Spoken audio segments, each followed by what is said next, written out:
on behalf of the Ukie team and our wonderful array of speakers this morning to this virtual trade event, talking about the Chinese market, a fascinating market, the largest games market in the world, no less. So one that every games business will be looking to try to get into, or should be looking to get into. And but it's not an easy market. And so we'll hear some of the challenges today and some of the opportunities as well. I'm Sam from, and I'm just going to share a couple of slides with you as a little gentle introduction to get us going. But as I said, thank you for joining us this morning for this event.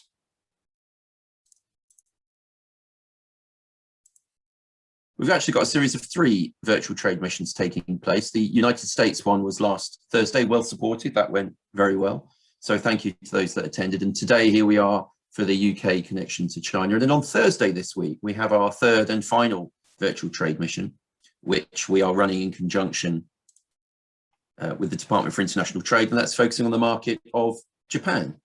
So a fascinating market as well there, and similar to China in that it's often a market that's fairly difficult to get into, but with good information and good expert support, there are plenty of opportunities there. Ukie, the trade association for video games in the UK, runs a whole array of different materials and events and makes the content available via our website. So ukie.org.uk.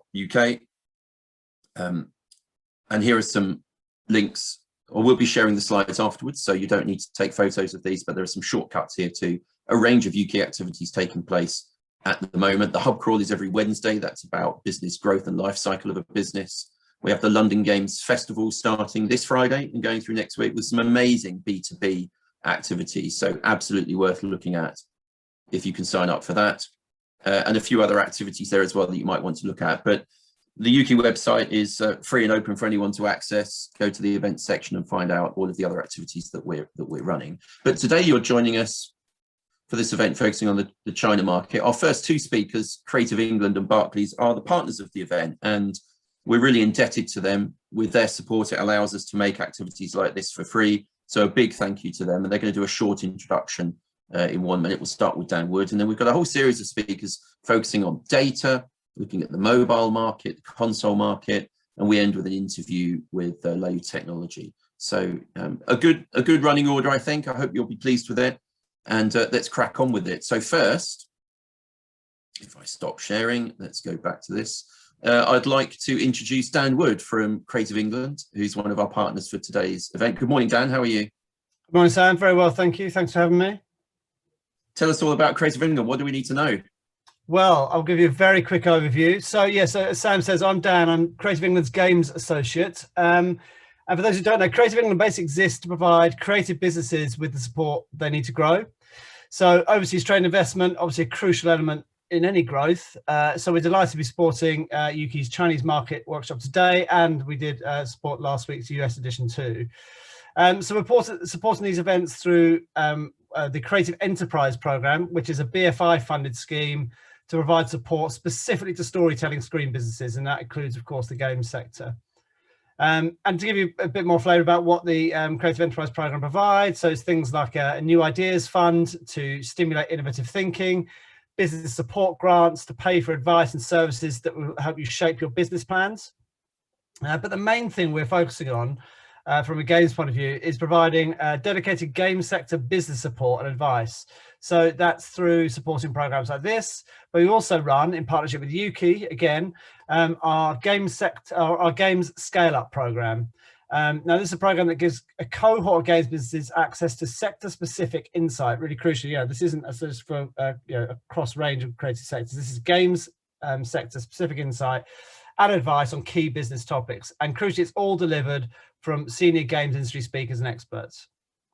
So the current, the Games Scale Up current cohort is just coming to an end. It's been a 6-month program. It's been a great success, lots of great feedback from the business taking part, and lots of really amazing senior industry figures supporting it. So what I want to let everyone know is we're going to be rerunning the Scale Up later this year.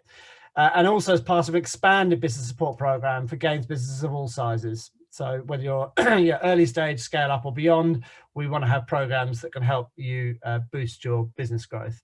So we're putting out more information about the next few months. So if you are interested, as I say, it's a joint initiative between Creative England and Ukie. So let either myself or Sam know. I think Sam's going to circulate details after this.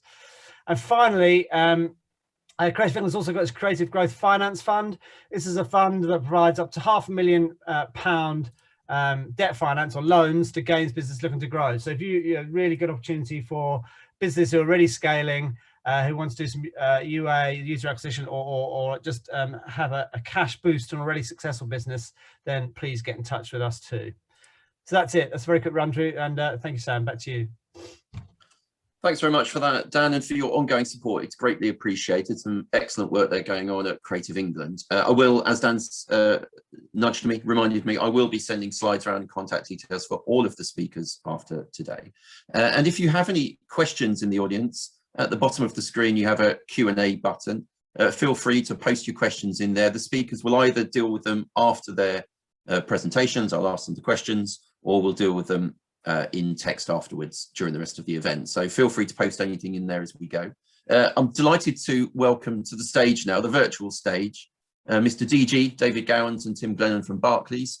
We've been fortunate to be doing some excellent work with Barclays over the past 18 months and delighted to have them supporting this event here and sharing some of their knowledge and expertise. So David and Tim, over to you. Thank you, Sam. Morning, and thank you for allowing us to be part of the event this morning. I'm David Gowans, or DG. I am head of Barclays Games and Esports. What that means is at Barclays, we have a long tradition of supporting industries and helping them grow. At Barclays, I lead the activity around games and esports activity around the group. And we've been working with the industry, particularly creative industries, for decades now. And as Sam said, over the last 18 months, partnering with Ukie to really look at how we can do more in the game space. It's been fantastic to learn from everyone within the industry and Ukie and work through hub crawls and the activity that we've been doing with industry to help it move forward. And with our activity, it's really important that we are looking to support all businesses within the games space. So from small entrepreneur and startup, where we have our Eagle Labs and our business building programs, to large international corporate activity across the globe. So for us at Barclays, we're really keen to support in any way we possibly can. And you can connect with us and find out a little bit more by going to our website, games.barclays, or connecting with us over Twitter at Barclays Games, or emailing us at games@barclays, which will come directly to me and the team. But I'm a bit of a hype man this morning. It's not my talk. I'm going to pass over to one of our experts, Tim Glennon, who will, I guess, Tim, introduce yourself and talk a little bit about our support in the sector. Thanks, DG. Well, never believe the hype, but delighted to be here. Thanks to Sam and to Ukie for the chance to spend some time with this audience, and privileged to be part of this illustrious panel. I'm Tim Glennon. I'm a business development director with International Corporate Banking. I'm based in Hong Kong, and I look after clients across the APAC region. I'm just going to take a few moments just to provide a little bit of a backdrop on how we see UK-China trade in the gaming industry. I'll briefly introduce Barclays in the region. I think a lot of our audience is probably pretty familiar with Barclays in the UK, but perhaps just to share a brief insight to the work we do in the region, and maybe touch on some of the ways I think we can help. So I'm sure there's no need, I don't need to convince anyone on this call of how exciting the opportunity is, but I do just want to highlight some of the positive themes that I think we can attach to and be encouraged by. So again, I'm sure it's kind of well appreciated, but gaming was already taking an increasing share of the entertainment space, even pre-pandemic. But the kind of drive around lockdown has leaving gaming as one of the kind of few bright spots from a business performance perspective, as people increasingly look to gaming as a way to be entertained, but also to connect and to stay social despite all of the confines around lockdown. So just to mention, in a recent report from the Limelight network, State of Gaming in 2021 showed that time spent online globally across respondents increased by 14% year on year. And I'm sure some of that's people spending more time, but also new entrants coming into the sector. And hopefully some of that sustains even as, and we're all really looking forward to lockdown confines and personal freedoms coming back. China in particular, in the same report, is called out as the country with the highest average time spent, over 12 hours per week amongst respondents. And it's also, as Sam mentioned at the top, a market with fantastic demographics, largest games market in the world, mobile adoption kind of through the roof. So it's a market that absolutely can't be ignored. In terms of the some of the government initiatives, things like creation of the Greater Bay Area and connectivity, providing access to markets, as well as more generally just the response to the pandemic, meaning that China's really leading the world in terms of going back to work, are all very promising for the long-term dynamics within the industry, for long-term demand. Barclays research specifically looks for a decent year for the gaming industry in China, principally led by a strong pipeline of new game releases, particularly coming out of the majors. Just turning briefly to the UK, my original home before coming to Hong Kong, we see global exports for the UK tracking at around 45 billion, and it's been kind of around about that number since April last year, when lockdown really took hold. But many economists are calling for a return to the previous peak back in 2019, around 65 billion, that's pounds, I should say, pounds per month, and that we could see those levels as early as 2022. Barclays recently released a Made in Britain report, and that highlighted three kind of key drivers, being government support from finance, but also really positive sentiment around the quality of UK goods driving export success. Just to give you some numbers on that, of the roughly 10,000 global consumers surveyed, 36% said that they had been and are buying more goods from the UK than they were 5 years ago, against only 15% who responded in the negative. China actually came out joint second top, with 64% of respondents coming back in the affirmative. So country of origin is just one aspect of why people buy, but it should be very encouraging in terms of potential for partnerships between the two countries. And gaming, again, maybe less of a driver than in some other more kind of material goods sectors, but there was still a statistically meaningful premium that respondents were prepared to pay for goods from the UK of around 6.4%. So hopefully all encouraging news for people thinking about business development and creating partnerships in the region. As Sam mentioned, it's not easy. It's a hugely sophisticated, deep market with very strong dominant players with vast distribution networks. So I think that kind of really does lean towards having local partners, working with advisors who can help you to penetrate the market. I'll just turn briefly a word on Barclays in Asia. Asia we view as fundamental to our global business. It's a hugely dynamic and diverse market, and increasingly a driver of global trade flows. Barclays has a very diverse business in the region, over 27,000 colleagues based across China, Hong Kong, Singapore, India, Australia, and spanning across all of our global businesses, really. So corporate banking, investment banking, private banking. We help clients to access both the public and private equity and debt capital markets. We help clients explore mergers and acquisition opportunities. We help clients manage risk and invest money, to move money around the world, and to trade with confidence. So within corporate bank, that kind of trading confidence is a part that really resonates for us. And we do that in a number of specific ways, whether that's helping two different buyers and sellers engender trust and be able to trade with each other through the likes of trade collections or bonds, guarantees and indemnities. We help to finance the whole trade cycle through the likes of receivables finance, trade loans, recently launched green trade loan, which we're very proud of. We work very closely with the UK export finance, who also work with the Department of International Trade to help UK export receive attractive financing terms and payment insurance.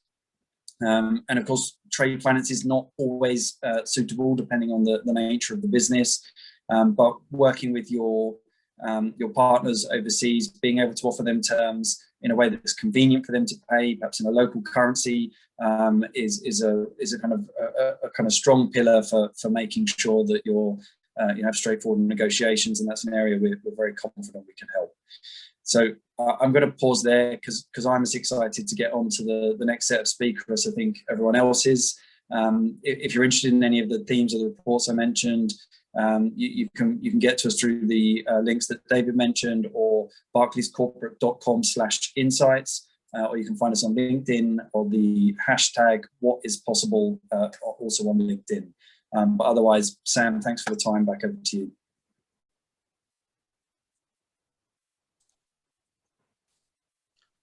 Thanks very much, Tim and DG, David. It's a wonderful warm-up, as you say, lovely introduction there, David, to set Tim up for some very informative information there. As you mentioned, the data point's interesting, seeing the way consumers are picking up content, and actually just to flag up that this Friday, Ukie will be publishing its annual consumer spend, its annual consumer valuation report, which summarizes the consumer spend for 2020 in the UK. I'm not going to tell you the numbers, don't ask me, but they're enormous, record breaking. So some big news coming out on Friday, and it's fascinating to track the data side. Tim, I'll share your details with people afterwards. We'll try and direct some traffic your way so they can get some good local support. So thank you for your time today. And talking of data, moving on to Tianyi, who is from Newzoo, who is going to take us through some of the, perhaps in more detail than we've heard today, some of the data landscape and the demographics. Yeah, good morning, you all right? Oh, good afternoon, sorry. You well? Yeah, thanks, Sam, for having us here. Wonderful, right. I'll let you share your screen and start your slides. Thank you very much.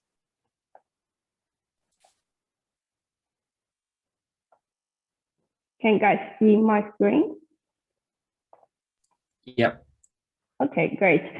So hi, everyone, and welcome to news session for today's Ukie trade event focusing on the Chinese games market. And just a brief introduction of myself. I am Tianyi, the market lead of telecom and mobile services at Newzoo. But as a native Chinese speaker, I am also the market expert for the Chinese games market at Newzoo.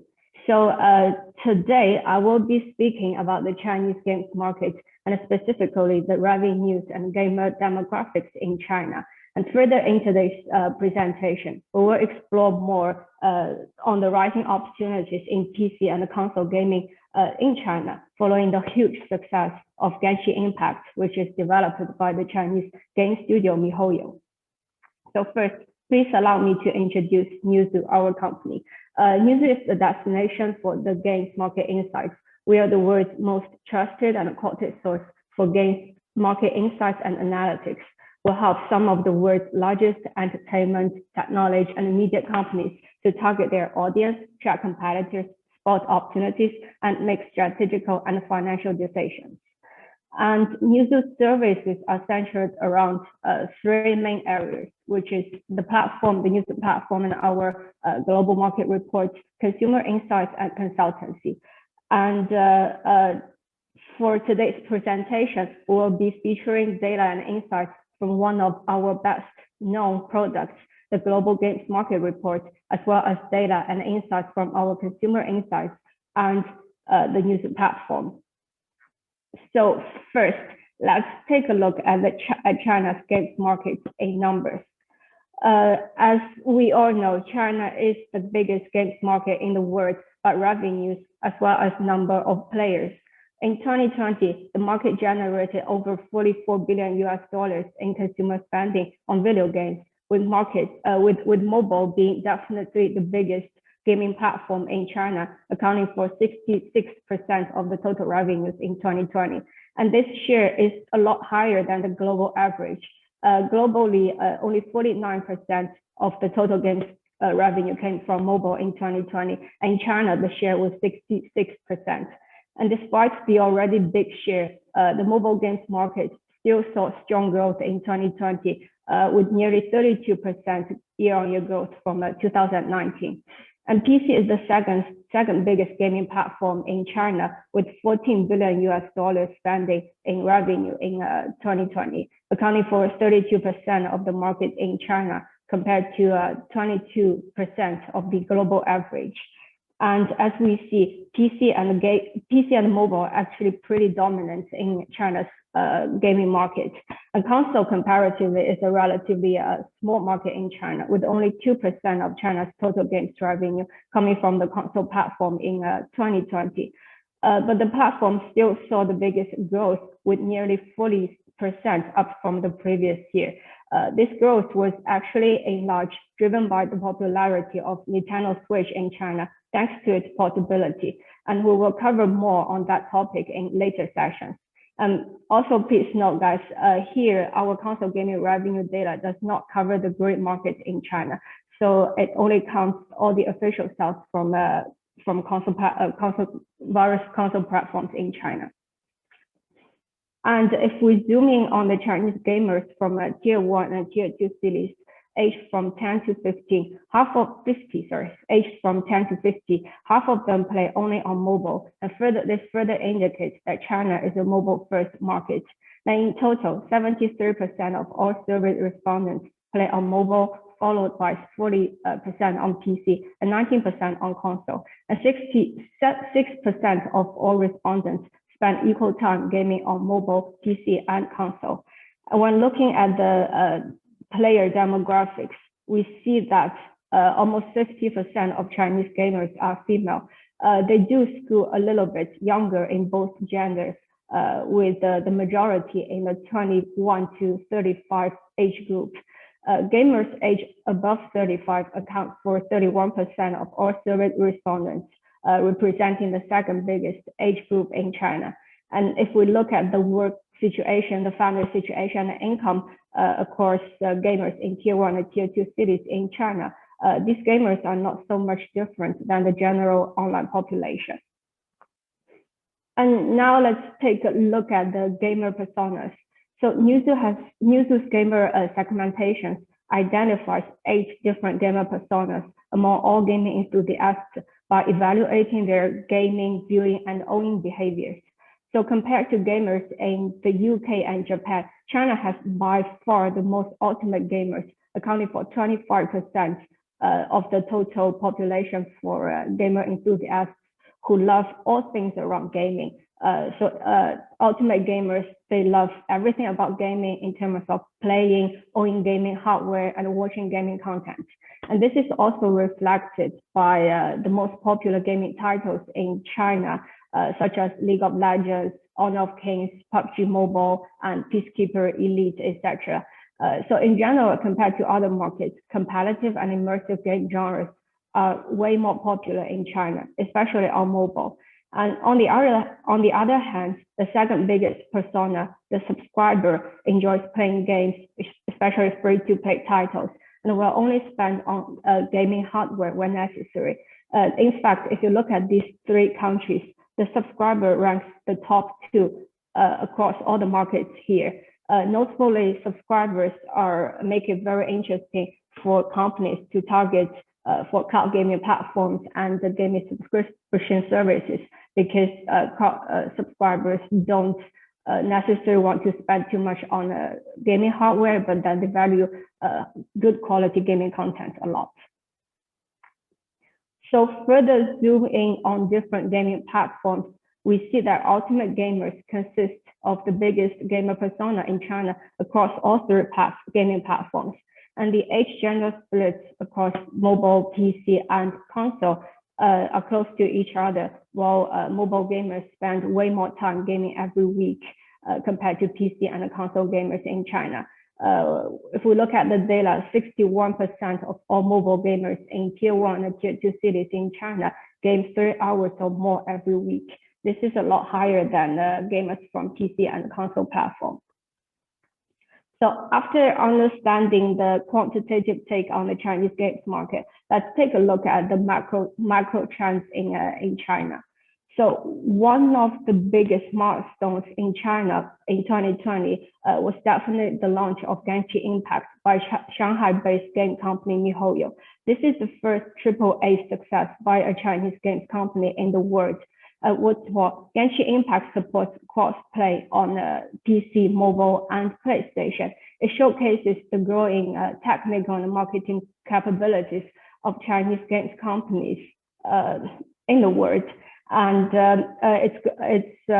its global success also puts AAA game development under the spotlight for many Chinese game companies, including big giants like Tencent and NetEase. We will cover that in a bit. And China's Genshin Impact's biggest market, especially on mobile, the game's success in China also shows the increasing appetite for premium gaming content in China. As some of you may already know, last week Genshin Impact launched a very big crossover event with KFC in China. Genshin Impact players were asked to visit certain KFC restaurants to get co-branded skins, and there were only a limited number of items available across different KFC restaurants, so players queued overnight for the event. And in the end, several places in China, including Shanghai and Hangzhou, had to cancel the event due to the violation of the local coronavirus measures, because there were just too many people queuing for the co-branded items. So this further shows how popular Genshin Impact is in China. And outside of China, Genshin Impact also appeals to gamers in the APAC region, Americas, and Europe.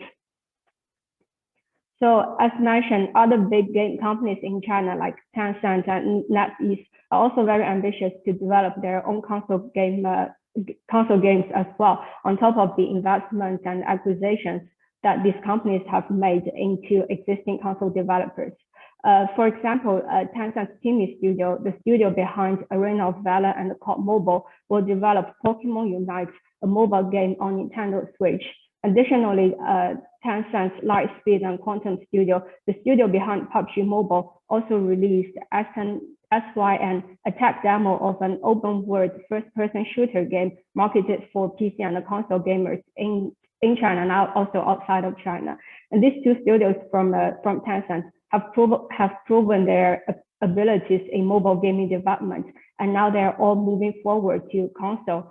And on the NetEase side, in June 2020, NetEase announced the establishment of the next generation console game development studio, Sakura Studio in Tokyo, and immediately NetEase started their recruitment in the Tokyo office. And this is the first studio within NetEase to focus on the development of console games, showing NetEase's desire to be in the console games market as well. So what is the current state of the console games market in China? In 2020, less than 1% of total games revenue in China came from a console, and there were 36 million console players in China. Although it is a relatively small market in China compared to mobile and PC gaming, there's big growth potential, especially for games on Nintendo Switch. So Tencent has become the official distributor of Nintendo Switch and its games in China since December 2019. And by the end of 2020, Nintendo has shipped over 1 million Switch consoles in China, making Switch the most popular gaming console, in the country. And 16 Switch games were approved in 2020 by Chinese regulators. If we look at the graph on the right, more than the number of approved games on the PlayStation and Xbox combined in 2020. And Chinese developers, domestic developers, are also more focused on Switch game development compared to games on PlayStation and Xbox. So in 2020, 9 out of the 16 approved games on Switch are from domestic Chinese developers in comparison to 7 on PlayStation and only 2 on Xbox. And of course, one thing that every game company has to deal with in publishing games is the regulations. So in the past few years, China has taken stricter and stricter control over game content across all gaming platforms, including PC, mobile, and of course console as well. For example, China has banned the sales of Animal Crossing entirely in the country after players in the game touched upon sensitive political topics.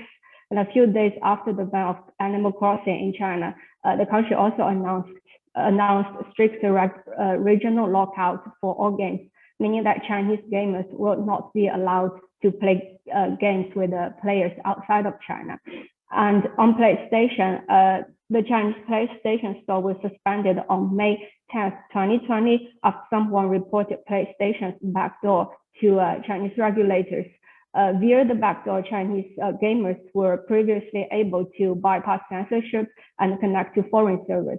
So 2 weeks after the suspension, Sony released a software update in China and officially closed the backdoor for Chinese players. As we see from these 2 cases, China is definitely taking stricter control over gaming content. Now let's take a look at the PC games market in China. In 2020, 32% of total games revenue in China came from the PC gaming platform, and there were nearly 400 million PC gamers in China. However, the share of PC games market will gradually be taken away by mobile as well as console in China over the coming years. In 2023, 26% of all gaming revenues in China will come from PC compared to 32% in 2020. So it will become less and less in China in terms of market share. However, China is still the world's biggest PC games market. So Valve's Steam, as indicated in Valve's Steam hardware and software survey in December 2019, the simplified Chinese is the most used language on Steam. Over 37% of users have their language on Steam set to be simplified Chinese. But again, the market is getting increasingly regulated, as we just mentioned. After 2 years of development, Valve officially launched the Chinese version of Steam in China in early February 2021 in partnership with Perfect World, the local game developer in China. And the launch of Steam China is seen as to attract more local players in China, and more importantly, to minimize the potential risk in the future that would potentially be caused by strict regulations in the country. Although Valve will reportedly still keep the international version of Steam accessible in China, it is likely that a regional lockout will have to be applied in the future. As expected, only games have been approved by Chinese regulators are accessible on Steam in China. Meanwhile, Steam China does not provide social features such as Steam community, which will potentially affect game mode design and the secondary game market among gamers in China. Notably, the anti-addiction system is featured on Steam China as well, like all the other games and the gaming platforms in the country, to curb time and the money that players under 18 spend on gaming. On the other hand, Steam China will potentially challenge Tencent's WeGame in PC gaming distribution in China to attract more high-quality content. Tencent announced recently that WeGame will not take any revenue cuts from standalone or creative games under 10 million RMB, which is $1.6 million revenue, if the games are developed by local Chinese studios and are first released on WeGame in China. So yeah, that is all for today's presentation. Thank you very much. Hope you enjoyed it.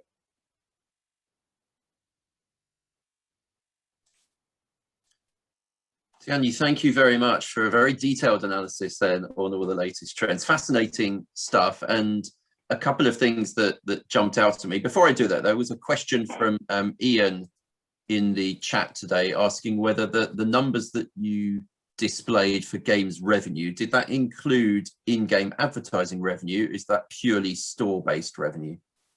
Yeah, that's purely store-based revenue. Okay, so the market, this is the largest market in the world, and it's even bigger when you add in those other factors. And you did mention on a couple of occasions the increased government regulation on requiring games to get an ISBN, a barcode, to be released in the Chinese market. We've known that for a while, but the grey market is still absolutely enormous. Now, I'm not here to talk about the grey market in China, but if you can imagine the revenue opportunity for companies, the market's even greater than you're reporting, simply because of those unauthorized sales that go through, particularly on PC and console. So fascinating market, enormous numbers. Do you know, you talked about a sort of a trend towards higher quality content, AAA content. That's great for places like the UK, where we've got some of the best games in the world being developed. Why do you think we're seeing that trend in China, that consumers are moving towards AAA content? Yeah, that's a very good question.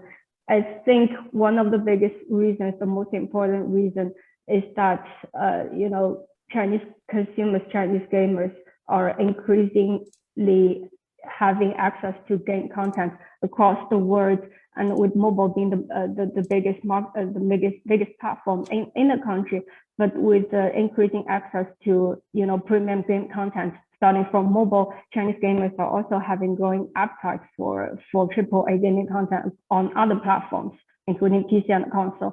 And we also see like a big potential for cloud gaming to take off in China due to the growing appetite for AAA content. Yeah, it's still a bit of an unseen sector, the sort of the cloud gaming market and the revenue generated from that. That's something we need to dive into and find a little bit more information on. So a great opportunity there. Thank you very much for your presentation today. And for the audience, Tianyi will be sharing her slides with me afterwards, and I will distribute them so that you can dive into them in a little bit more detail, and her contact details will be on there. So feel free to reach out and ask any additional questions. Moving on to our next speaker now. So thank you, Tianyi. We're moving on to Alexander from Huawei. So Alex, I see your screen sharing, which is wonderful. Thanks very much for joining us today. I'll hand over to you. Thank you.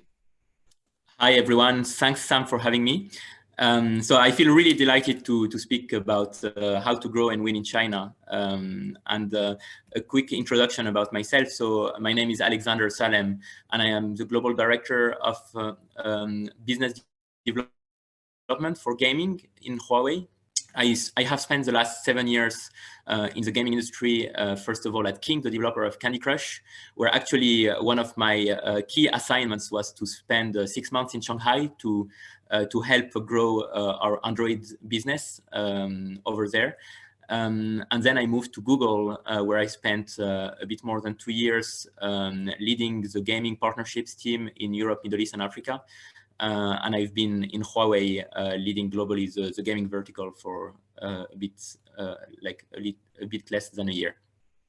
So I think it's quite important to spend some time having an overview of Huawei, because I feel in the West especially there is a lack of awareness, a lack of understanding of our history and of our activities. So Huawei was started as a business in 1987, which is actually much earlier than most of our global competitors. And over the years, we've become a global leader in information and communication technologies, with the mission to bring digital to every person, home, and organization for a more intelligent and connected world.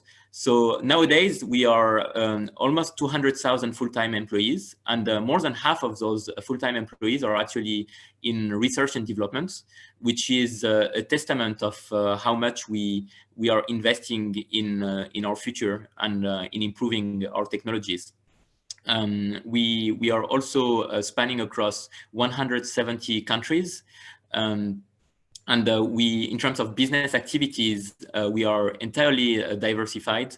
We have 3 main business units. Number one is consumer, B2C activities, and I am part of this business unit. But we also have a carrier business where we address the telecom operators. And last but not least, we have an enterprise business. In terms of financial statements, so the latest official numbers I can share are H1 2020.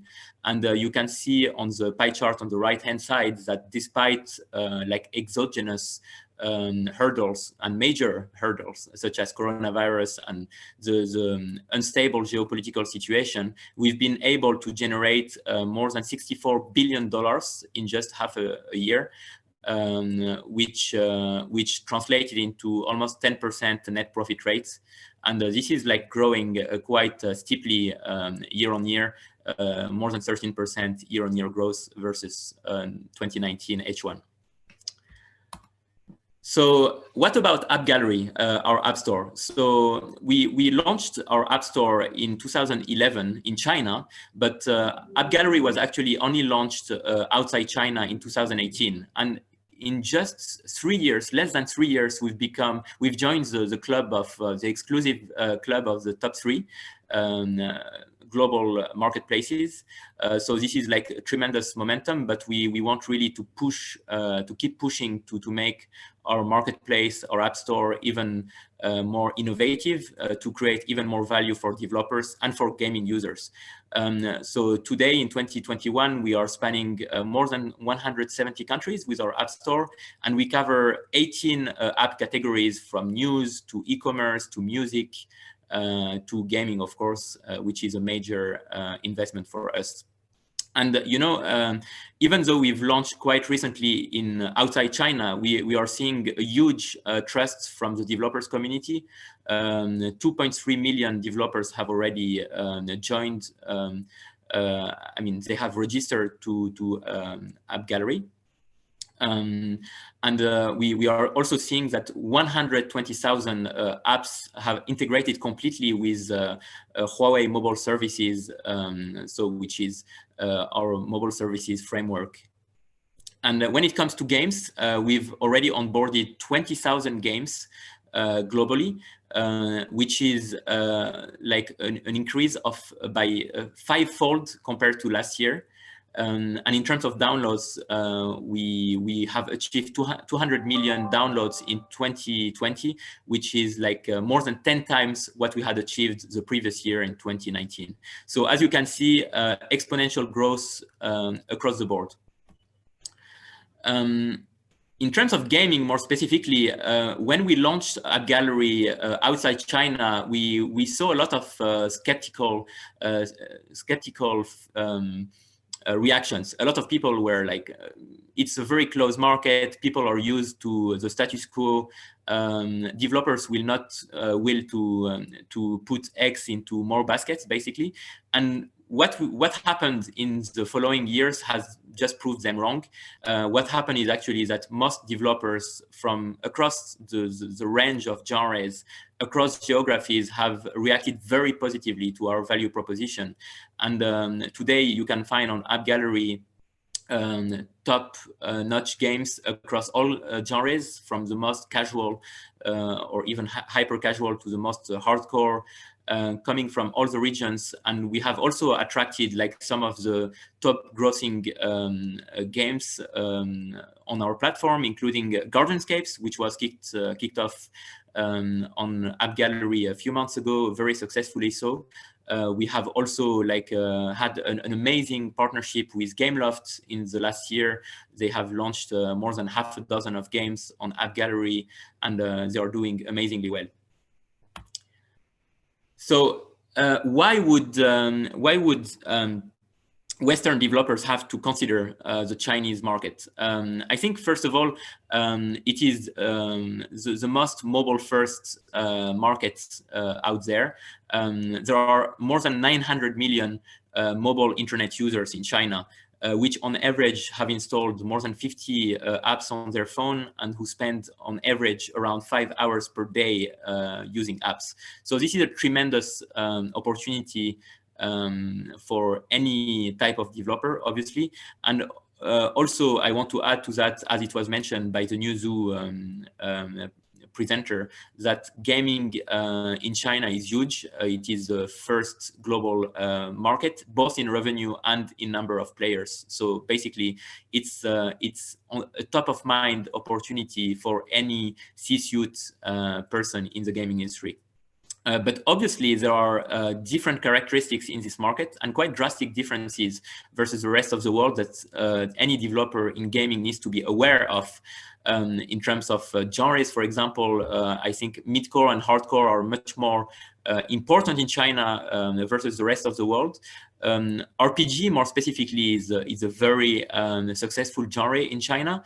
And also the characteristics that the Chinese players are looking for seem to be slightly different. We've organized like a lot of focus groups, and we have like more than 10 years experience in the market. And we know that, for example, graphics performance and innovative gameplay are really more important than average for Chinese players. So that said, there are very big challenges to face for any Western developer or international developer considering to penetrate the Chinese market.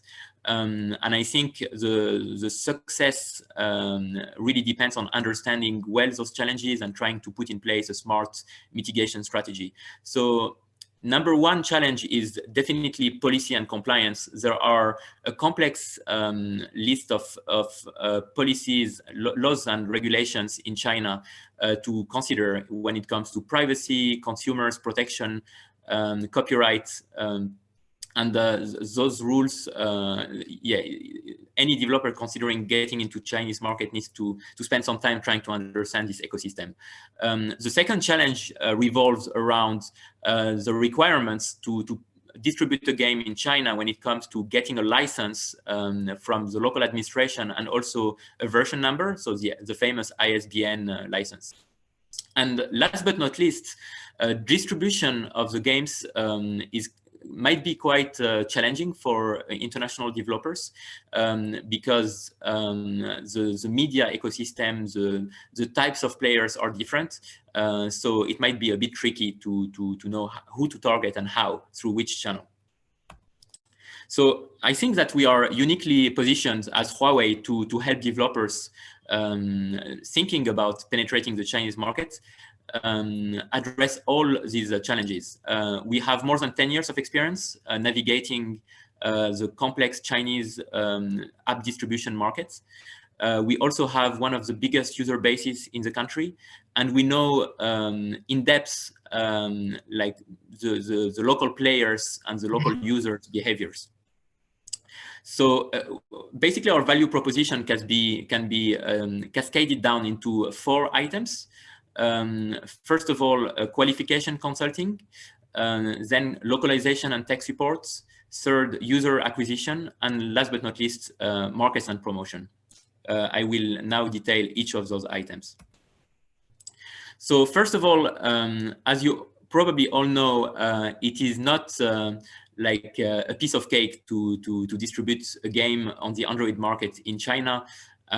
You need to get numerous approvals, and to help in that process, we have put in place as Huawei an IT self-service platform, enabling developers considering to get into the Chinese market to address all their questions, all their concerns about the processes involved in getting these approvals, and understanding also the regulations when it comes to privacy, consumer protection, copyright, etc., etc.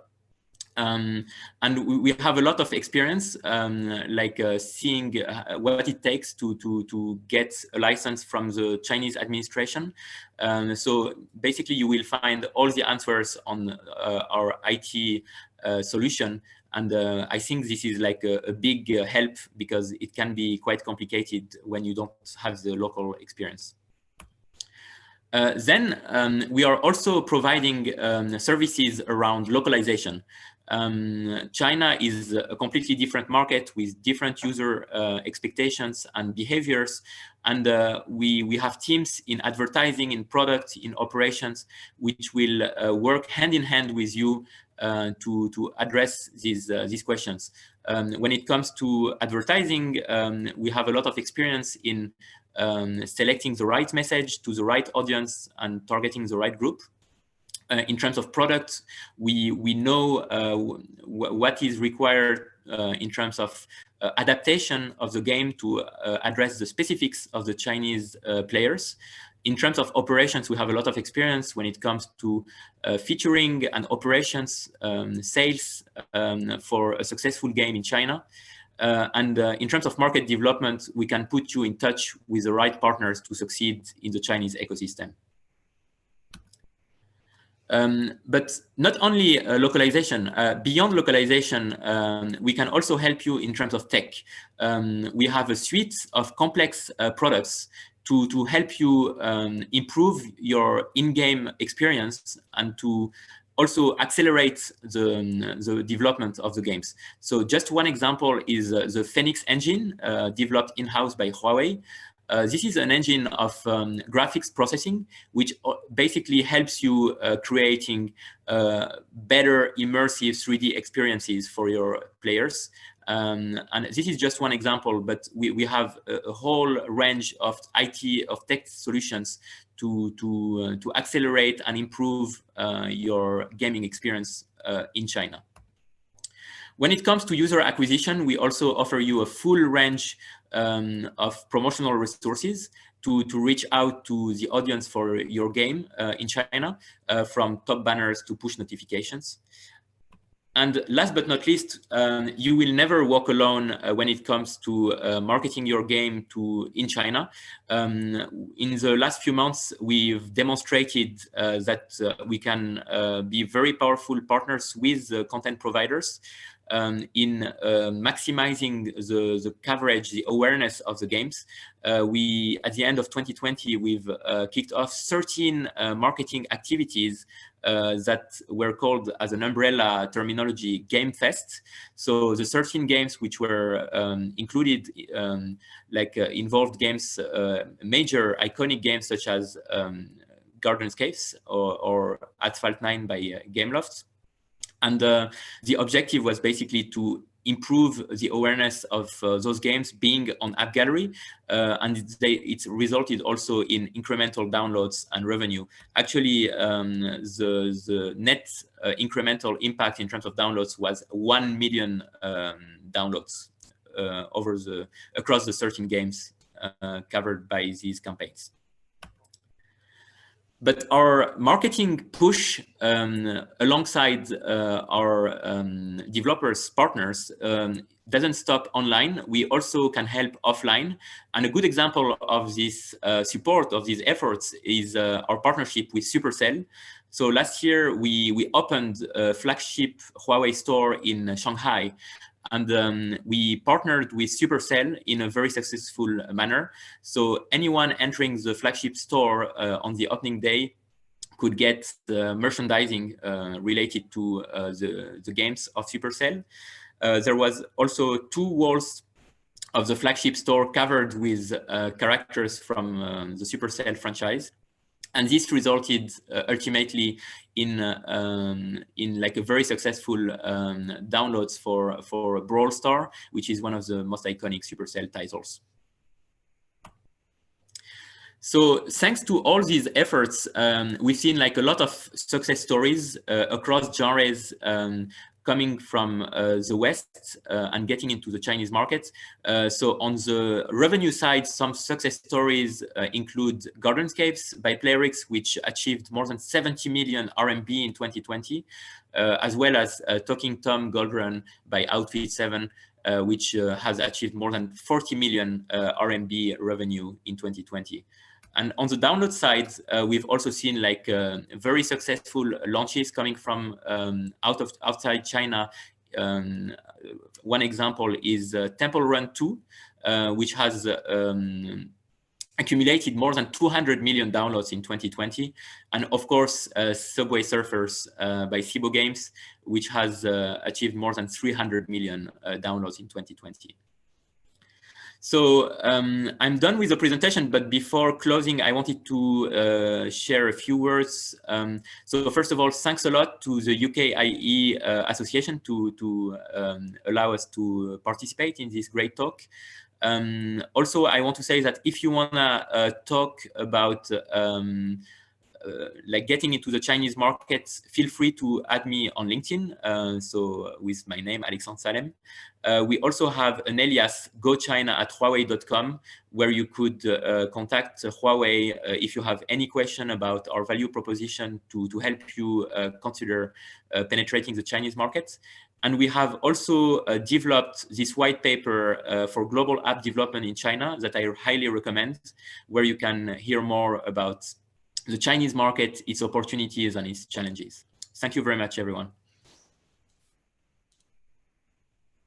Thank you very much, Alexander. That was a lovely deep dive into that, and we'll absolutely circulate the slides afterwards so that people can have a look at that link and learn more about some of the details that you were mentioning at the end. So really, really important market, clearly, China for mobile. It's the biggest market in the world.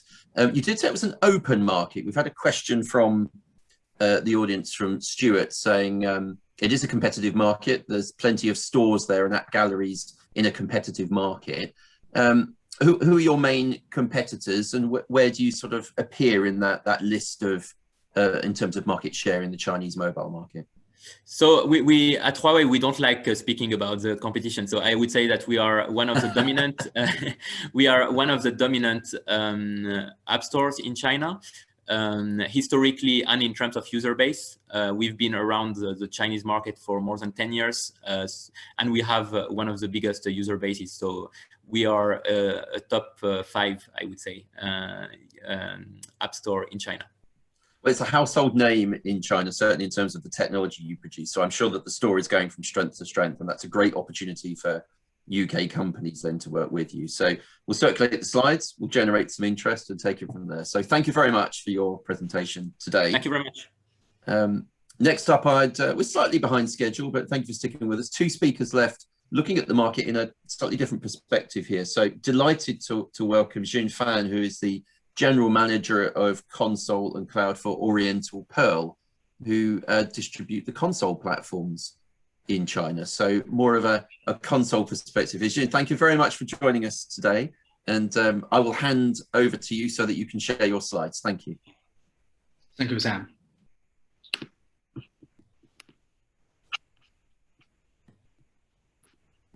Okay. Good morning, ladies and gentlemen. Thank you for your attendance, and also thanks to the host for providing this opportunity. And it's my great honor to talk to you today about Chinese game market as well as our company, RPCD. Please allow me to do a brief self-introduction before my formal presentation. I'm Fan Xin from OPCD with the whole name of Shanghai Oriental Pearl Culture Collective. As the third Chinese partner cooperating with Microsoft and Sony to officially introduce both Xbox and the PS series into China. Our company, OPCD, is the first player in this market, as well as a major publisher in China with rich experience in this regard, especially with rich experience of cooperating with Microsoft as our joint venture called eHome Entertainment is only one entitled to publishing titles on Xbox in China. And we are really pleased today to share with you some data and information. Yeah, thank you Chen Yi from New Zoom because she have introduced some information first. And I will focus on the console game. So let's take a bird's-eye view over the Chinese game market. According to the official statistics, the entire Chinese game market size had reached RMB 278.7 billion, approximately $42.9 billion US. The population of Chinese players has also exceeded 665 million in 2020. implying a very huge market. And meanwhile, we can also find something interesting that the mobile game has occupied more than 75% of the Chinese game market, where the global number is only 49%. Such a considerable difference mainly results from the console and the PC sector of China. The console and the PC game industry has been rather matched with a nearly 50% market share on the global market, yet its Chinese counterpart only 21.9%, especially the console game with a poor coverage at only less than 2% up to now. It is really an unsatisfying figure. But on the other side, it also implies a vast blue sea, especially considering the huge market size and so many players on the Chinese market. Experienced console game publishers like us and the authorities of China all deeply understand that there's a vast field ahead of the Chinese console and PC game industry, where too many Chinese players are yet to get familiar or even get first to touch with the console game. As we all know, that both Microsoft and Sony are going to boost their new generation machine in China, and OPCD will also officially release our cloud-enabled plan, which I will give more detail later. All these measures mentioned above are believed to bring much energy to the Chinese console and PC game industry, which also means big opportunities for our potential partners like you guys. Now, I'd like to share with you some of suggestions about how to import titles efficiently into the Chinese market. Actually, we can see unprecedented prosperity today on China's entertainment and cultural industry, and the game-related authorities are also quite open and willing to introduce popular titles from overseas. There might be some misleading information circulating outside, claiming complicated operation in the game importing business in China. Yet, I'd like to clarify here that it is not the truth. We should be aware that a most important process different with the overseas market is that the publisher should apply for a license for a title before its official launch. Once the license is acquired, the following will be instantly started, including technical connection with various platforms, as well as marketing activities. Also, the license is classified according to platforms, such as license A for mobile, B for Xbox, C for Switch, D for PS, and E for PC. Therefore, the specific platform should be clearly started without any mistakes when we submit the license application to the authorities. A comment here is that overseas developers or publishers are not allowed to make sure applications by themselves, or make such application by themselves, and they should find their Chinese partners with sound qualifications or publishing game products in China. Our company, OPCD, is a good choice for you in this regard, with enough qualifications and rich experience, as we had many long-term collaborations with overseas companies to help their titles acquire license. Of course, this license application are all free, as it is an indispensable part of the whole publishing work. As to reviewing the standard by the license orientators of China, according to our experience so far, we can see the titles with healthy, positive education are more welcomed, where contents concerning eroticism, violence, terrorism, or terrifying element are usually required to make revisions. As game companies in China are required to do their duties of protecting protecting underage players who occupy a large proportion of Chinese players.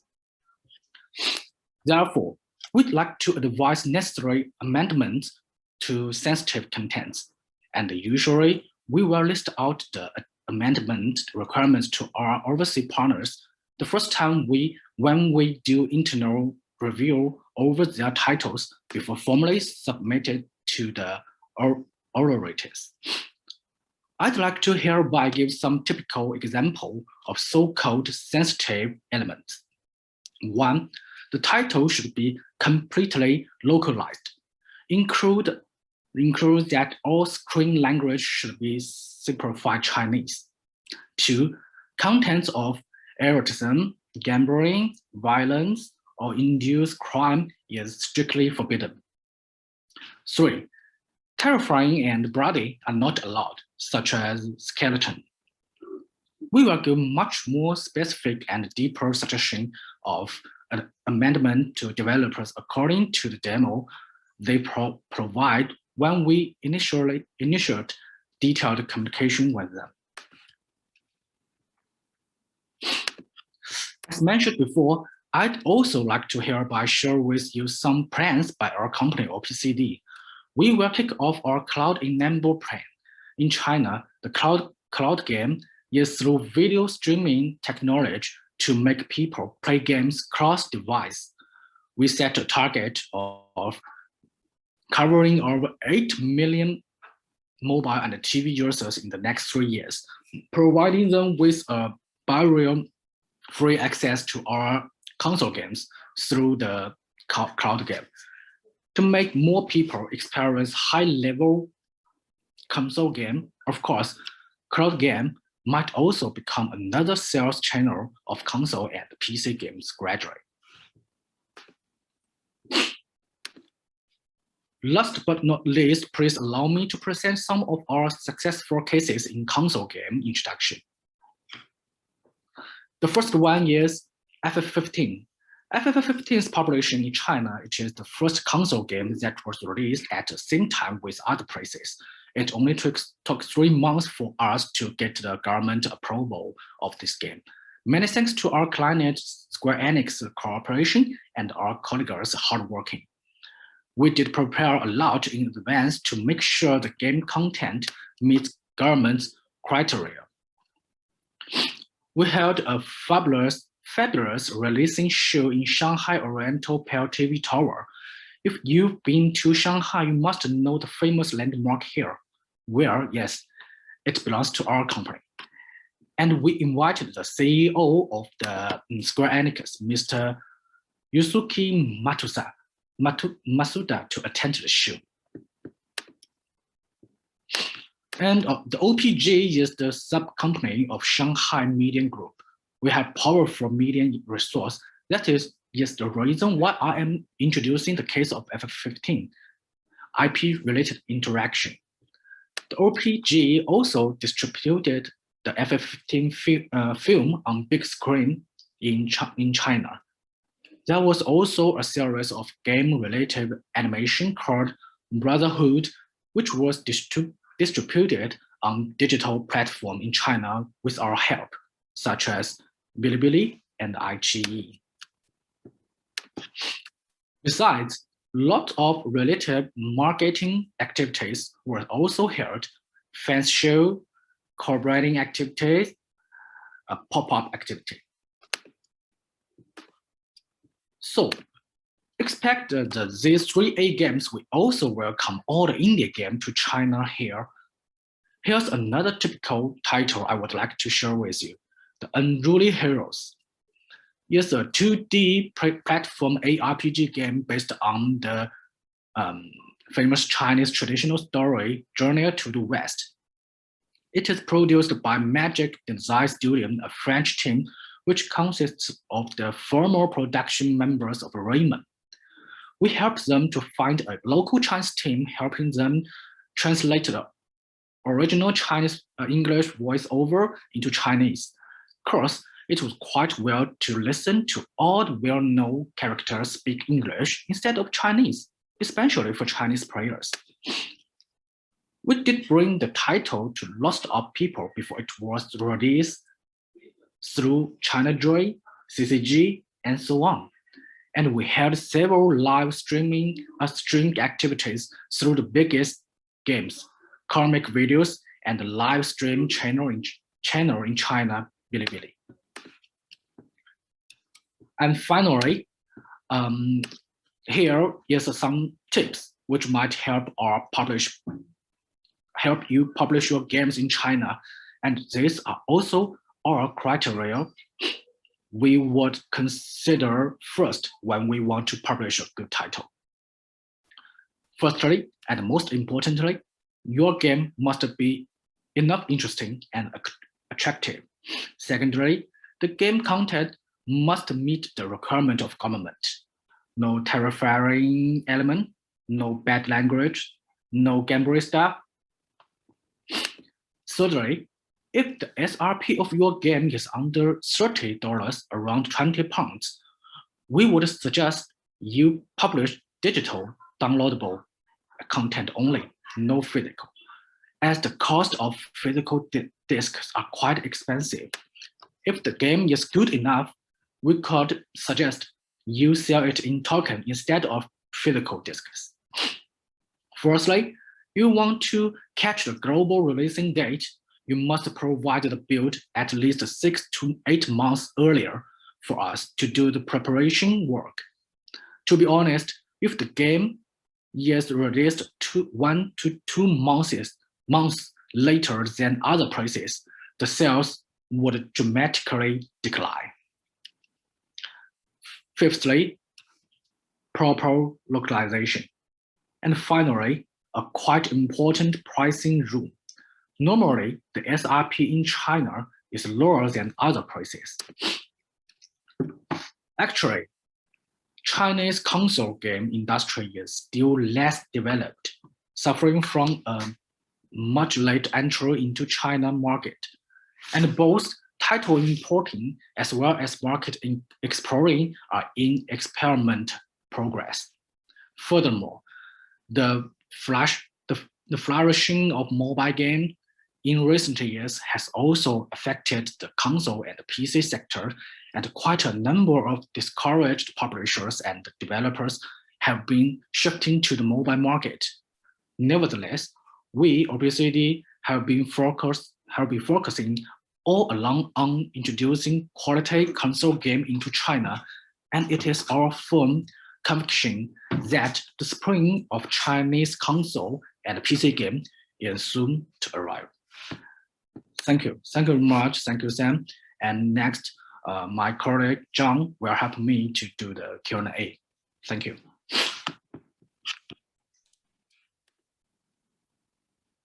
Jin, that was an amazing presentation. Thank you very much for that. It's been a while that we've been trying to explore the console market a little bit more in China. Often it's just viewed as a mobile only market. So it's really interesting that you've come and taken us through the opportunities there. And although it's small, it's growing, and actually even 1 or 2% of the Chinese market is still an enormous number, and a great opportunity for UK and international companies. There's a couple of questions that have come through. Marco has sent a lovely series of questions. Let's have a look at some of those. He's asked about the approval for an ISBN. So if a game is approved on console, can it also be used, that ISBN, to release the game on other platforms such as PC, or do you have to resubmit the game again for each platform? 就是说，如果一个平台上面拿到了这个版号，其他平台上面是要重复的申报吗？ Yeah, sure. Because you know the license is different for the several platforms. Maybe like if your game have reached the license for the PS, and you must to get another license for like the Switch. Yeah, so you need several. Wonderful, thank you. And if you kindly pointed out that your company can secure ISBNs for release in China, which is fantastic. But Are there ways that companies from outside China can secure these? I mean, if they set up an office in China, does that mean they're allowed to become an approved publisher of record so that they can issue ISBNs for their own games?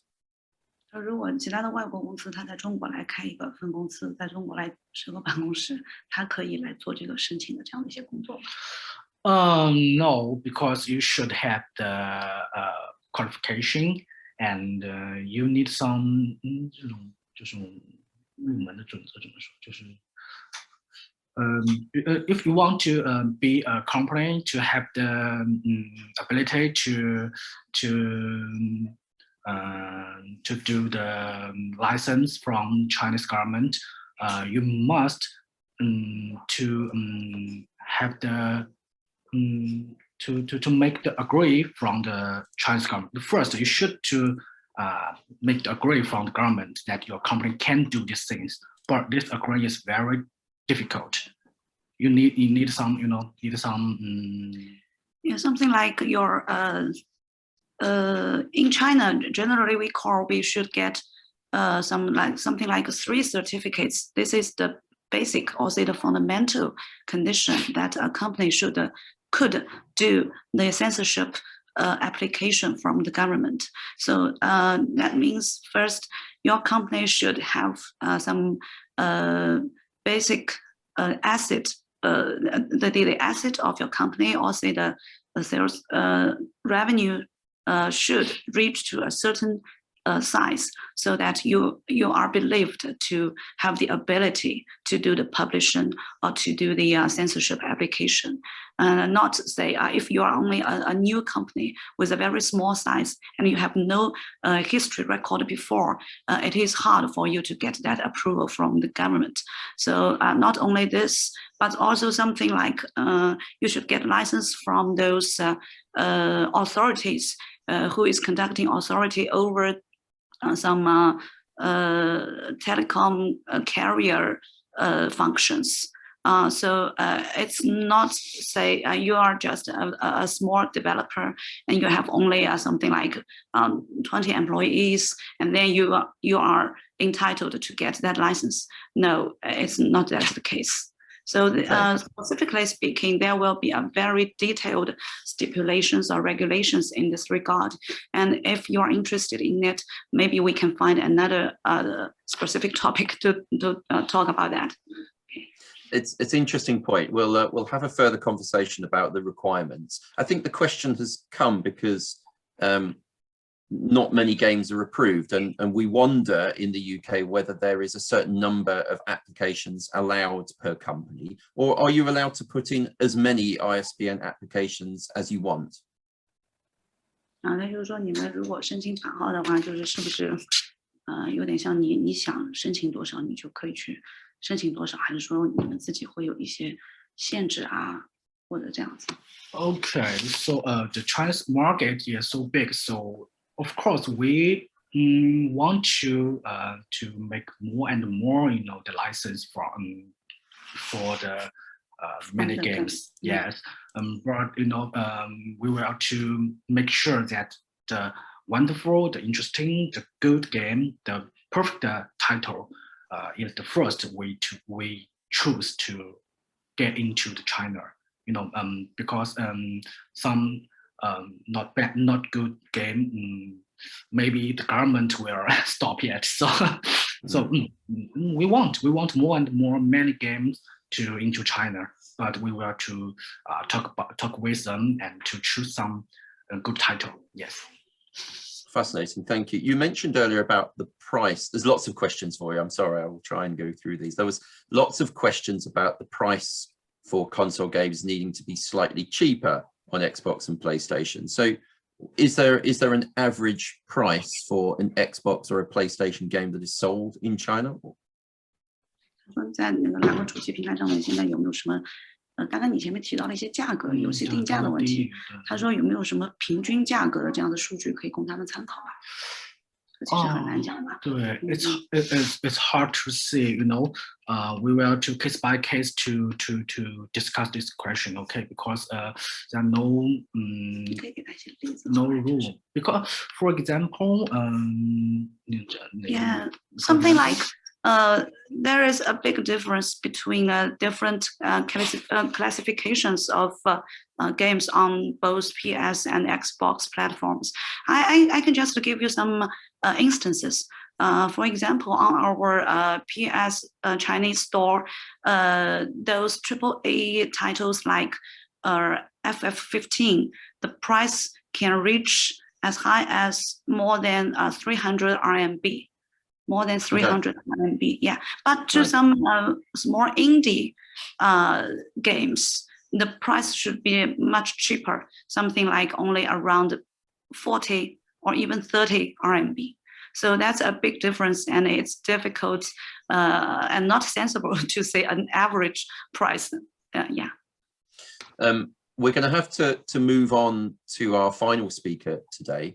A couple of things for you two. Thank you for the very informative presentation. If you can have a look at the Q&A, there are some questions in there that you might want to answer, questions around targets for installed bases and the kind of games that would appeal in the Chinese market. Please feel free to answer the questions in there so that we can keep our audience happy. But thank you again for your presentation, and I look forward to connecting lots of UK and European developers and publishers to you going forward. So thank you very much.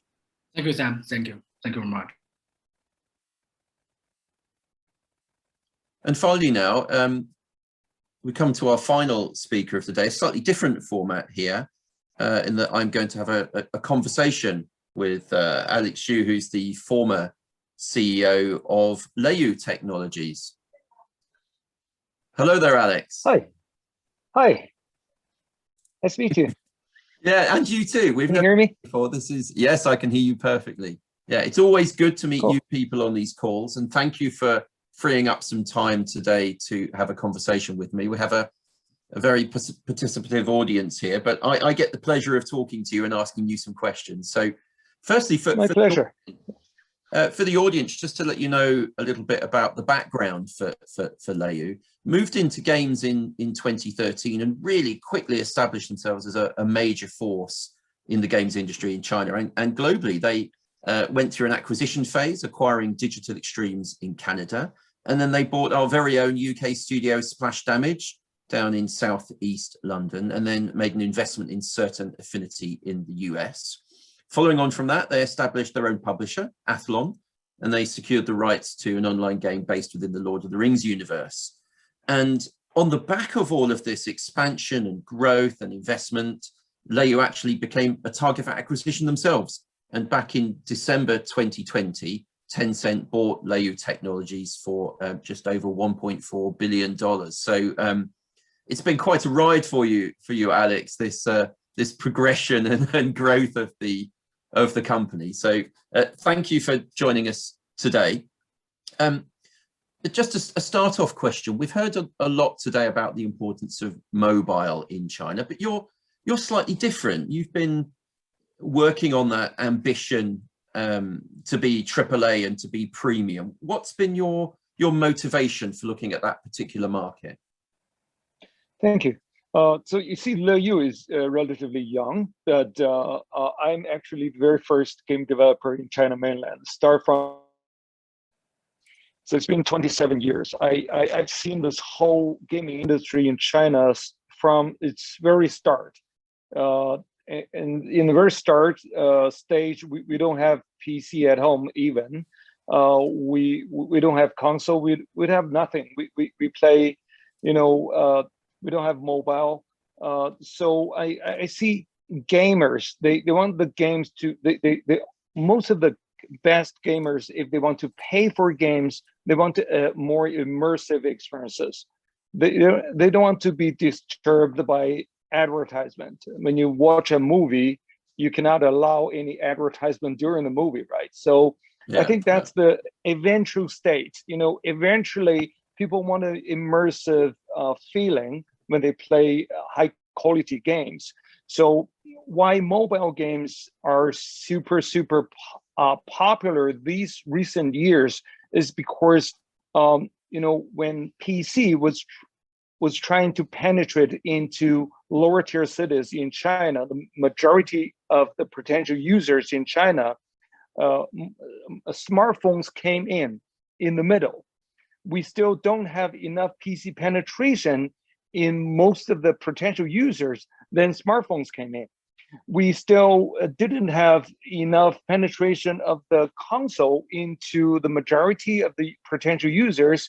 The Chinese government regulation came in. So we always have these kind of a stop point, hard stop point, for people to be able to easier reach the game contents by internet cafes or smartphones. We always have these kind of in continuation, is stop point. But the players, the users, they always want this kind of content. That never changed. It's just because of the situation of the society. So I think eventually mobile markets, smartphone market created more potential user base for higher quality contents. So we're ready here to cultivate those more users to come to higher level quality type of games eventually, whether cross-platform or cloud-based gaming, or government release the ban. The people have access to high-end PC and high-end consoles. Eventually, what is going to be lacked is content, right? So we have to be able to have more content waiting there for these new user base coming in. So I'm always trying to do something relatively earlier ahead of these giant companies like Tencent, to enable them to be able to willing to buy me, or else I don't hope I can compete with them. I have no hope. I can be EA, Activision, maybe possible, but maybe next step for me. But when we start doing something from scratch, we want to be able to set up something to be able to make them interested to acquire you in 3 to 5 years. So you have to see a little bit ahead of time. That's why I want to go to this high-end games. And it's fascinating that perhaps even the growth of mobile and then the desire to get better quality on mobile is going to feed back into console and PC in the future. So it's interesting how the market works. And you have been a little bit ahead of the market. There's no doubt about that. But in the last year, 18 months, lots of things have changed in the global games market. So I'm interested to hear your view on perhaps some of the changes caused by lockdown. Have there been any changes in the market throughout that period? And perhaps how is that going to continue in the future? So I'm sorry, I'm asking you to really gaze into the future here. So a big challenge. It's always the most interesting thing I am always watching in the international market, not only in China, but I think that the COVID lockdown is a little bit less affected China market. We see a boom like the whole world in early last year, but the second half start from May and June, we all back to normal already in China. But no doubt more users worldwide, even China. We have more users already evolved the habit to play more games at home. That is going to continue, I think. More gamers are coming into this industry for the first time. They know the good feeling of playing a high-end game. When you are locked down at home, maybe you want to try some high-end video games using your TV versus you go outside, use your smartphone. I think that will speed up more users like relatively high-end games. And people tend to spend longer time playing console games versus if they want to continue play a console game for longer than 2 hours per day, they didn't have enough time. And now they experience the different feeling, relatively different feeling of, let's play 3 hours a day, right? on console, on the live service based online game on console. I think play online games on console with more friends, with longer time. So spend longer time living in virtual world, so-called metaverse, is going to be a forever trend. And more players will spend more time living in virtual world versus in the physical world, because they found in the virtual world they can have more fun. So this is going to be a clear trend and never won't stop, won't get back. That's we my all want more fun, observation. don't we? We all want more fun. There's no doubt about it. And this is what interactive entertainment is all about.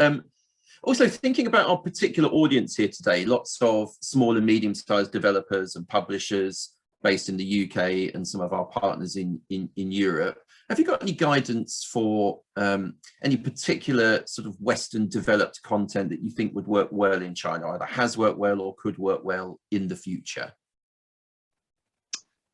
Oh, it is changing even in China market as well. So in early years, premium games, a one-time sale type of games coming into China it was extremely hard, because you have to go through all the process getting a license, and then you have only one chance to make money, and there was no console install base here, and people don't have high-end PC at home, and internet cafes already owned by all those online profitable generating companies force the internet cafe owners to only promote online games there. So there's no way for you to be able to sell those type of premium games. But these years, people are starting getting, more and more buying games on Steam. The Chinese version of Steam, it's a vague territory, You don't have to have a license, but you can still sell Chinese version games there.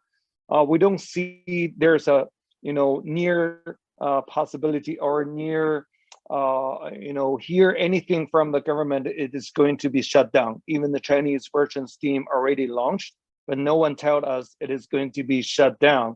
So be careful.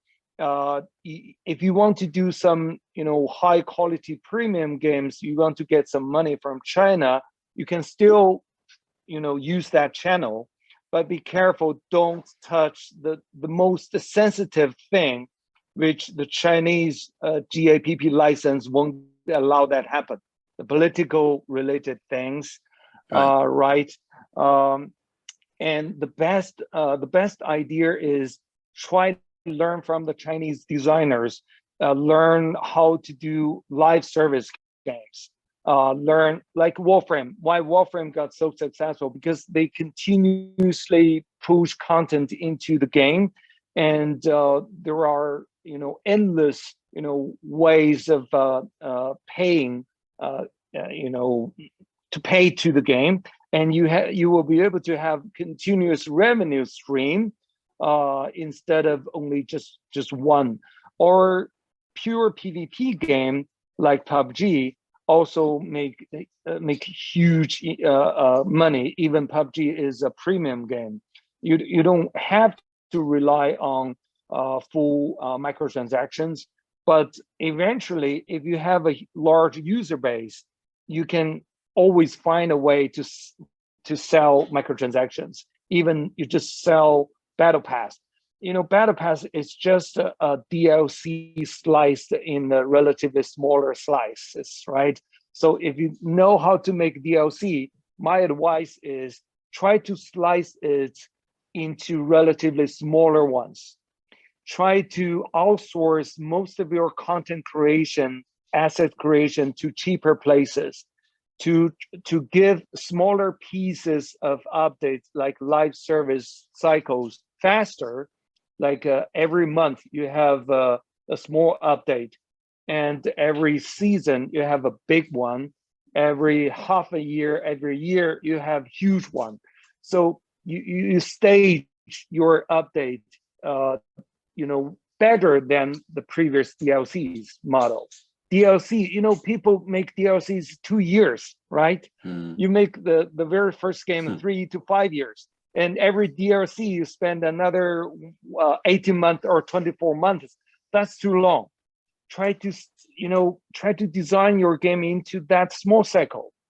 That is the best way coming into China, make continuous revenue, make your user base live, continuously never leave your game. That's the best way get into China. Interesting. We're talking about consumers with short attention spans, so you need to keep feeding them and keep giving them the content so they keep playing your game. It's fascinating, really interesting. Yeah, if you succeed on PC in that way, it can be way easier for you to port onto mobile. You don't have to rely on Tencent to redesign and redo your whole game into a live service type of game to be able to suit mobile. If you can do that on PC already, you can launch on console without any problem, and you can just port onto mobile, and even you can do cross play, right? Cross-platform play. That's easier. So start your game design from this kind of mindset, then you will have less trouble porting into mobile. And a lot of Chinese users are using smartphones as PC, as console. Because smartphones are getting higher and higher. You don't tell. They feel this is already immersive. They feel this is already good. They don't have to buy a PC at home. So they stopped. They don't buy a PC. They don't buy a console. The majority of the players here, they use smartphones as PC, as console. So you can just port your game onto their smartphones, and you have 10 times more users. Why not? Yeah, design your game from scratch in this way. Yeah, it's a very interesting idea to think about that when you're making even your PC or your console game. What would this look like on mobile? How can I make this work for me? I referenced earlier the investment program that Leiyu's been undertaking, investing in studios around the world, Splash Damage in the UK. I'm interested in if you can share any sort of future plans for investment, and also when you're making an investment decision, what are the things that really determine whether you're going to commit to that studio or not? When I was trying to acquire studios everywhere in the world, my criteria is, in China, we have a lot of game designers knowing live service, microtransactions, monetization, metagame design. But we're not well trained by those AAA production. We don't have a AAA team with more than 100 people. They worked together for more than decades. So they know how to work together. They have a lot of tool sets based on the existing engines, Crytek, Unreal, Unity. They have second wrapped, higher level tool sets to be able to help them doing high quality, big productions easier, better. But in China, most of the teams are very small because we do smartphone games, we do mobile games, we do web games. It's only 10 people, 20 people is enough, like supercells, right? We only have supercells. We don't have big ones. So I want to merge these expertise together. I want to acquire those big studios who has the experiences doing high quality production, and they don't have to already have an existing successful IP already running there, or with good EBITDA, already a very steady EBITDA. They don't have to have that. They just have capabilities of doing high AAA games, and we can provide them funding. We can provide them mindset how to design a metagame, live service type of games with monetization ready in the best way, embedded into that game design. So I started this type of acquisition way earlier then recently most of the other guys already started doing that, like Embracer. They acquired some studios before they are making good money. They acquired Avalanche Studio, 4A, these kind of outsourcing developers. In early years, big publishers, they don't acquire these developers because they just hire them to do co-development project. They don't have to own them because they don't have IP.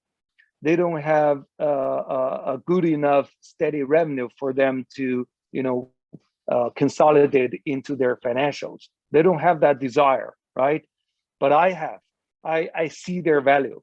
I see their value if you give them an opportunity for them to do original titles, for them to be able to fully funded, to be able to do something for their own. They will be super incentivized by having the chance to do something on their own instead of always working other people's IPs, right? And eventually they can be your power to create original IP for you, create continuous revenue, continuous good EBITDA for you. Like Wolfram, Digital Extreme, they started 1992 doing co-development, doing work for hire for other publishers, more than 20 years.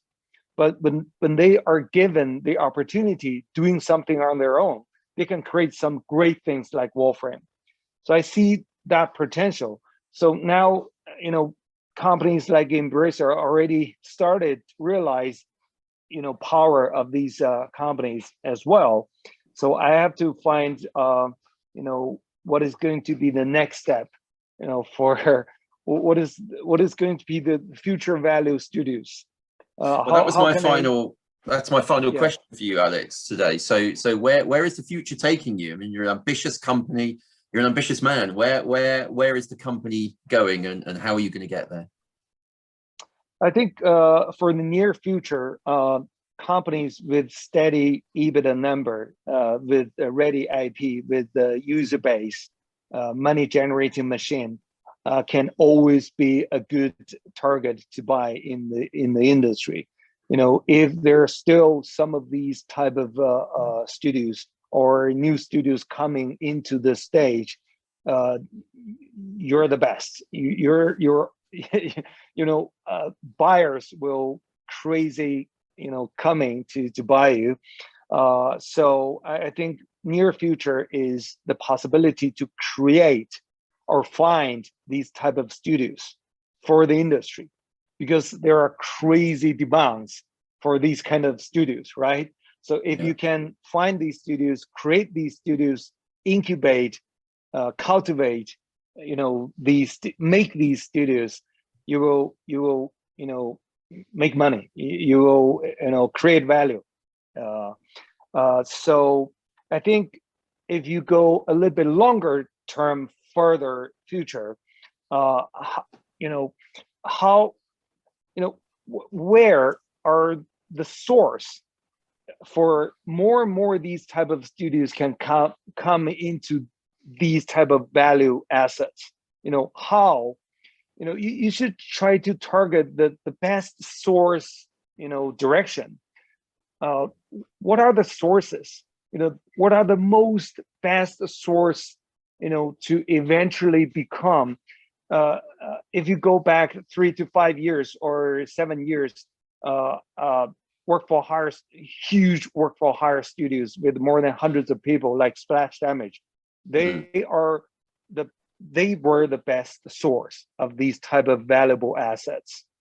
But nowadays, even if before they already own money generating machine, they already got bought by the big publishers, big buyers already. So I have to find a way to find what is going to be the future source. Who's going to be more easier creating these valuable assets. I find we have more studios here in China has the potential. Just a little bit tweak, just a little bit help. Genshin Impact, right? These kind of games can be, more and more of these studios like Mihail will coming out. So China can be a source, because so from scratch, we know how to design a live service the game. We know how to make the Western studio welcome our monetization model, versus we force them to take our wrong model. Now we know how to tweak it into the right model. We just have to hire some professional, high quality developers and try to learn how to manage them. Hundreds of people work together for years. We have that kind of experiences already. We just didn't use that wisely. So one good source is China. Chinese high-end mobile game developers, they go a little bit higher. They can jump onto AA or even AAA stage. That's one way. A second, I see a lot of good tool sets like Unreal 5 are providing more easier to use tools, like Roblox are giving you easier to use tool sets. Absolutely, for you to be able to create games just even if you're already locked down at home, you can make a game for your own, just on your own, right? You don't have to have a hundreds of people team. You already can create something very high end. So I think that is going to be another huge source. So a lot of UGCs will become, PUGC. So professional user will work from home alone versus work together as a OGC. We say organization generated content. We don't rely on organization. We just work from home as a PUGC, right? So I think those PUGC small studios can be another very good source to create these kind of valuable assets. So, just a little bit of my thinking, recently, just a few months after I sold this company to Tencent, I've been thinking, just a few months. I have to continue to think. There's nothing wrong with thinking, and really fascinating to hear of you looking in the future. And hopefully the UK will form part of that future. We have a great pedigree of making video games, but can we still make sure we're at the forefront? So a big challenge for us as a country. But thank you for that insight. That's amazing, Alex, and for giving up your time today. We really appreciate it. Indeed, I'm going to bring the event to a conclusion here. I just wanted to thank firstly Creative England and Barclays, who are our partners that have allowed us to organize this event today and invite so many people on and secure such great speakers. So thank you to Dan, Tim and David. Tianyi, Alexander, Jin and Alex, fantastic set of talks today, really interesting, a real broad spectrum of viewers as well, which is fascinating. The content will be made available afterwards. This event has been recorded, so we'll make the video content available afterwards and the slides from the presenters as well. But finally, thank you to our audience for coming along. Really appreciate your time early on this day. If you're free and have an interest in the Japanese market, come back on Thursday. We have a same time start, 9 o'clock in the morning. Go to the Ukie website and find a link to an event on looking at the virtual trade opportunities here with Japan. So we look forward, but thank you very much to our speakers today and our attendees, and I wish you all a good day. Thank you.